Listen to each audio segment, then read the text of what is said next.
علماء اس بات کو جانتے ہیں، آپ کو بتایا ہوگا، آپ نے سنا ہوگا کہ یہ جتنے احکامات ہیں، نماز ہے، روزہ ہے، زکوٰۃ ہے، حج ہے، بھلائی کے جتنے کام ہیں، وہ سب اسی دنیا میں ہیں۔ جنت میں کوئی فرض نہیں ہوگا، سمجھ رہے ہو؟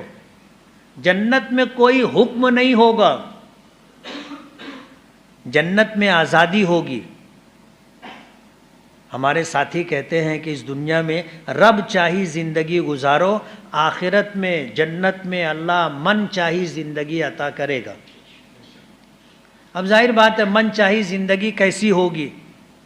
جیسا ہم چاہیں گے،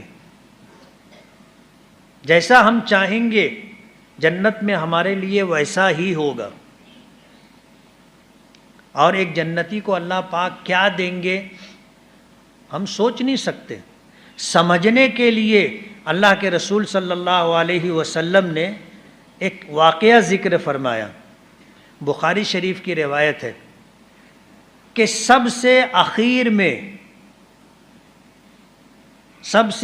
میں جہنم سے نکلنے والا اور سب سے اخیر میں جنت میں جانے والا ایک شخص ہوگا۔ اللہ پاک حضور فرماتے ہیں کہ وہ بیچ جہنم میں ہوگا اور اس کا منہ بھی دوسری طرف ہوگا۔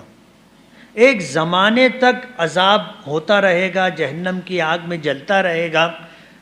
ایک مرتبہ وہ اللہ پاک سے فریاد کرے گا کہ اللہ میرا رخ جنت کی طرف کر دو۔ اللہ پاک فرماتے ہیں کہ پھر کچھ اور تو نہیں مانگے گا نا؟ آج تو نے فریاد کی کہ میرا رخ جنت کے خلاف ہے، جنت کی طرف میری پیٹھ ہے اور رخ جہنم آگے ہے، میرا رخ جنت کی طرف کر دے، یعنی جہاں کھڑا ہوں یہیں پر مجھ کو گھومنے کی اجازت دے دیں۔ اللہ پاک دریافت فرمائیں گے کہ پھر کچھ اور تو نہیں مانگے گا؟ وہ کہے گا تیری عزت کی قسم، تیرے جلال کی قسم، پھر کچھ نہیں مانگوں گا۔ اللہ پاک اس کو رخ پھیرنے کی اجازت دے دیں گے۔ ایک زمانہ گزرے گا، حدیث پاک میں آتا ہے، حضور فرماتے ہیں اللہ پاک اس کے دل میں پھر ایک سوال ڈالیں گے، داعیہ شوق پیدا کریں گے۔ وہ پھر اللہ سے فریاد کرے گا کہ اللہ میں بیچ جہنم میں ہوں، مجھے کنارے کی طرف کر دے۔ جہنم کے بارے میں آتا ہے ان المنافقین فی الدرک الاسفل من النار، جہنم کے سب سے نچلے طبقے میں، گہرائی میں منافقین ہوں گے، اور جہنم میں سب سے زیادہ عذاب بیچ حصے میں ہوگا، جہنم کے آگ کی شدت۔ تو وہ کہے گا کہ اللہ مجھے بیچ میں سے نکال کر تھوڑا کنارے کی طرف کر دے۔ اللہ پاک فرمائیں گے کہ تو عجیب انسان ہے، تو نے میری عزت اور جلال کی قسم کھائی تھی کہ پھر کوئی سوال نہیں کرے گا۔ تو وہ کہے گا کہ اللہم لا تجعلنی اشقی من خلقک، کہ اللہ تو مجھے اپنی مخلوق میں سب سے زیادہ بدبخت نہ بنا، مجھے بیچ میں سے نکال کر کنارے کی طرف کر دے۔ تو پھر اللہ پاک پوچھیں گے کہ اس کے بعد پھر تو کچھ نہیں مانگے گا؟ تو پھر وہ اللہ کی عزت اور جلال کی قسم کھا کر کے کہے گا کہ نہیں مانگوں گا۔ اللہ پاک اس کو کنارے کی طرف کر دیں گے۔ اب اس کو جہنم کا کنارہ نظر آنے لگے گا، جہاں جہنم ختم ہوگی وہ حصہ نظر آنے لگے گا۔ پھر وہ ایک زمانے تک اسی حال میں رہے گا، پھر اللہ اس کے دل میں بات ڈالیں گے، پھر وہ اللہ تعالیٰ سے فریاد کرے گا کہ اللہ مجھ کو کنارے کی طرف کر دے۔ اللہ پاک مسکرائیں گے اور اس سے کہیں گے ما اقدرک، تو کتنا وعدہ خلاف ہے، میری عزت اور جلال کی قسم کھا کر کے کہتا ہے کہ پھر نہیں سوال کروں گا، نہیں مانگوں گا، پھر مانگتا ہے۔ تو پھر وہ کہے گا کہ اللہ تو مجھے اپنی مخلوق میں سب سے زیادہ بدبخت نہ بنا، مجھے کنارے کی طرف پہنچا دیں۔ اللہ پاک پھر یہ پوچھیں گے، پھر اس کے بعد کچھ مانگے گا، بولے نہیں مانگوں گا، اللہ کنارے کر دیں گے۔ حدیث پاک میں آتا ہے حضور بھی مسکرائے، اور پھر حضور فرماتے ہیں کہ جب وہ کنارے آ جائے گا تو پھر اس کو اللہ پاک ایک سایہ دار درخت دکھائیں گے، وہ ایک زمانے تک درختوں کو اس کے سائے کو دیکھتا رہے گا، پھر رہ نہیں جائے گا، اللہ دل میں بات ڈالے گا، پھر اللہ سے فریاد کرے گا کہ اللہ جہنم سے نکال دے اور وہ درخت کے سائے میں پہنچا دے۔ پھر اللہ پاک مسکرائیں گے اور پھر فرمائیں گے کہ تو عجیب بندہ ہے میرا، بار بار قسم کھاتا ہے میری عزت اور جلال کی کہ نہیں مانگوں گا، پھر مانگتا ہے، تو پھر وہ یہی کہے گا کہ اللہ مجھے بدبخت نہ بنا۔ ایسے ہوتے ہوتے وہ درخت کے سائے میں آئے گا، پھر اس سے زیادہ سایہ دار درخت نظر آئے گا، پھر وہاں جائے گا، ایسے کھسکتے کھسکتے آگے بڑھتے بڑھتے وہ جنت کے قریب چلا جائے گا۔ حدیث پاک میں آتا ہے حضور مسکراتے ہوئے فرماتے ہیں کہ اللہ پاک اس کو جنت کے دروازے تک پہنچا دے گا، وہ جنت کے دروازے پر پہنچ جائے گا، اور جنت کے دروازے پر پہنچ جانے کے بعد چپ ہو جائے گا، پھر کچھ مانگے گا نہیں، وہ کھڑا رہے گا۔ اب ظاہر بات ہے کہ علماء کرام نے لکھا ہے کہ جہنم کی آگ کو 70,000 برس تک دھونکا گیا تو سرخ ہو گئی، 70,000 برس تک دھونکا گیا تو سفید ہو گئی، 70,000 برس تک دھونکا گیا بالکل سیاہ اور تاریک ہو گئی۔ آگ روشنی دیتی ہے لیکن جہنم کی آگ بالکل تاریک اور اندھیری ہے۔ اگر جہنم کی آگ میں سے کسی جہنمی کو نکال کر دنیا کی دہکتی ہوئی آگ میں اگر اس کو ڈال دے تو اس کو نیند آ جائے گی، اتنا فرق ہے۔ اب ظاہر بات ہے کہ وہ جہنم سے نکل کر کے آیا تو نکل جانے کے بعد ہی جہنم کا عذاب تو ختم ہو گیا، اب اپنی حکمت لگا کر کے اللہ کی توفیق تھی، مانگ کر کے وہ جنت کے دروازے تک آ گیا۔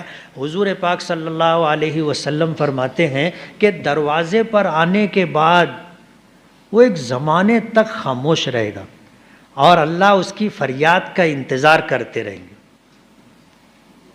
اللہ کی رحمت چاہے گی اب کیوں نہیں مانگتا، اب کیوں نہیں مانگتا؟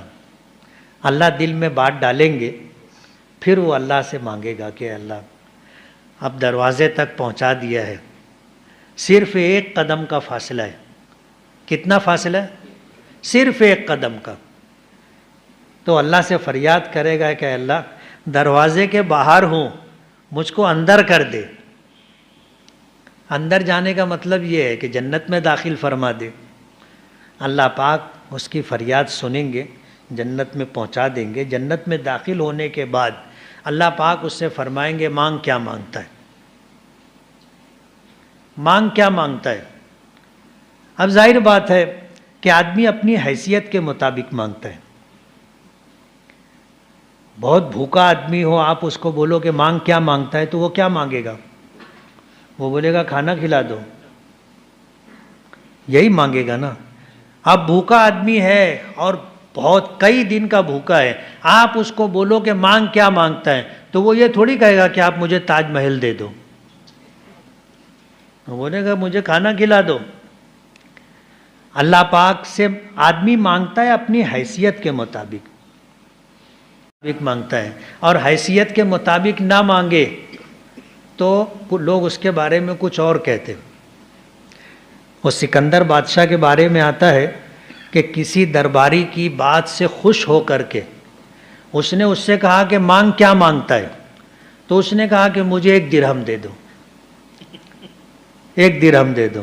سکندر بادشاہ کو عجیب لگا کہ میں دنیا فتح کرنے والا آدمی، میں اس کو بول رہا ہوں کہ مانگ مجھ سے کیا مانگتا ہے تو وہ 1 درہم مانگ رہے ہیں۔ تو اس نے کہا کہ تو مانگ رہا ہے، کس سے مانگ رہا ہے؟ کم سے کم جس سے مانگ رہا ہے اس کی حیثیت تو دیکھ۔ اب اس کو حوصلہ مل گیا تو اس نے کہا کہ اپنی بادشاہت دے دو۔ اپنی بادشاہت دے دو. تو سکندر بادشاہ نے کہا کہ تو جو پہلے مانگ رہا تھا وہ میری اوقات نہیں تھی، اور اب تو جو مانگ رہا ہے وہ تیری اوقات نہیں ہے. آدمی اپنی اوقات سے مانگتا ہے. اب سکندر بادشاہ سے اگر کوئی مانگنے والا اپنی اوقات بھول کر کے مانگے تو وہ اس کی اوقات یاد دلا دیتا ہے. اب اللہ پاک اس شخص سے کہیں گے مانگ کیا مانگتا ہے. اب ظاہر بات ہے کہ وہ بیچارہ جہنم میں تھا، بڑی مشکلوں سے نکل کر کے جنت میں آیا، تو اللہ سے اپنی حیثیت کے مطابق مانگے گا، اور اللہ کی رحمت چاہے گی کہ اللہ اپنی شان کے مطابق اس کو عطا کرے. اب وہ جب مانگے گا تو اپنی حیثیت کے مطابق مانگے گا. حدیث پاک میں آتا ہے، حضور فرماتے ہیں اللہ پاک اس کے دل میں بات ڈالے گا، فرشتے اس کو یاد دلائیں گے کہ یہ بھی مانگ، یہ بھی مانگ، یہ بھی مانگ، یہ بھی مانگ. وہ مانگتا جائے گا، مانگتا جائے گا، مانگتا جائے گا. اللہ پاک دیتے جائیں گے، دیتے جائیں گے. ایک وقت آئے گا کہ اللہ پاک فرمائیں گے کہ تو جس دنیا میں تھا، یعنی یہ دنیا کتنی بڑی ہے ہم لوگوں کو معلوم ہے؟ ہم میں سے کسی کو نہیں معلوم. ہم میں سے کسی کو نہیں معلوم کہ یہ دنیا کتنی بڑی ہے. ہر آنے والا دن نئی نئی دریافت کے ساتھ آتا ہے. دنیا کتنی بڑی ہے اور دنیا میں کیا کیا ہے آج دنیا والوں کو نہیں معلوم. لیکن اس جنتی سے اللہ پاک فرمائیں گے کہ تو جس دنیا میں تھا وہ جتنی بڑی تھی اتنی بڑی جنت اگر تجھے دے دے تو وہ کہے گا دے دو. اب ظاہر بات ہے آدمی جو مانگ رہا تھا وہ بہت تھوڑا تھا، اور اللہ دینے پر آئے جنت کی دنیا کے برابر پیشکش وہ قبول کر لے گا کہ اللہ پاک دے دے. اللہ کی رحمت جوش میں آئے گی. اللہ پاک فرمائیں گے کہ تو نے جو مانگا ہے اور ہم نے تجھ کو جو دیا ہے، اب ہم اپنی رحمت سے اس سے 10 گنا بڑی جنت تجھ کو عطا کرتے. یہ بخاری شریف کی روایت ہے، اور میں نے بہت محتاط انداز میں ترجمانی کی ہے. اس میں کچھ بڑھا کر کے میں نے نہیں، محتاط انداز میں نے ترجمانی کی ہے. تو ایک ادنا جنتی کو اللہ پاک جو جنت عطا کریں گے وہ اس دنیا سے 10 گنی بڑی جنت ہوگی.